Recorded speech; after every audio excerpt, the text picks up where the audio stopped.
किरे जीअं मुठ मां वारी ईअं ई वक़्तु गुज़री वियो। किरे जीअं मुठ मां वारी ईअं ई वक़्तु गुज़री वियो। शहर जी कशमकश पोयां असां खां ॻोठ विसरी वियो।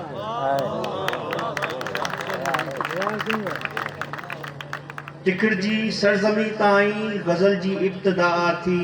फ़ख्र सां था चऊं जग में असांजो ॻोठ तारीख़ी। बहारनि जी उहा मौसम हिते जारी रही नाहे। अदब जी आ विरासत पर अदब जी मालिकी नाहे। गज़ल मरवट थियो सिंधी अदब केॾो न उसरी वियो। शहर जी कशमकश पोयां असां खां ॻोठ विसरी वियो। हिते रांदियूं रहियूंसीं ऐं हिते नंढपण गुज़ारियोसीं। ग़रीबी हाल हो लेकिन भलो को वक़्तु घारियोसीं। असल तइलीम ई हिन ॻोठ जो आ हाल बदिलायो। घणो पर गॾु करण जी हिर्स पंहिंजो ॻोठ छॾायो। हितां खां ॿियो लॾे आहे ॿियो हितां खां ॿियो लॾे आहे जो आ थोरो बि सुधरी वियो। शहर जी कशमकश पोयां असां खां ॻोठ विसरी वियो। जॾहिं चोॾीहं जी रातिनि में दरनि जी रांदि थींदी हुई। ॾिसण जे लाइ रातिनि जो वॾी का ख़ल्क़ ईंदी हुई। न अॼु क्रिकेट जूं मैचूं न वॉलीबॉल आ हाणे। उहे मैदान उजड़ी विया रुॻो अहवाल आ हाणे। किथे कंहिंखां को विछड़ी वियो टुटी को यार जिगरी वियो। शहर जी कशमकश पोयां असां खां ॻोठ विसरी वियो। पुराणी हुई इमारत पर वॾी तइलीम हूंदी हुई। पुराणी हुई इमारत पर वॾी तइलीम हूंदी हुई। तरक़ीअ लाइ पिणु जोड़ियल हिते तंज़ीम हूंदी हुई। इमारत पुरकशिश आहे मगर तइलीम नाहे का।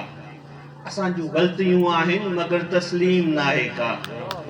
सुनहरी दौर हो जेको छॾे यादूं आ उतरी वियो। शहर जी कशमकश पोयां असां खां ॻोठ विसरी वियो। मुशाइरा बि थींदा हुआ हुयूं आबाद वो ताकूं।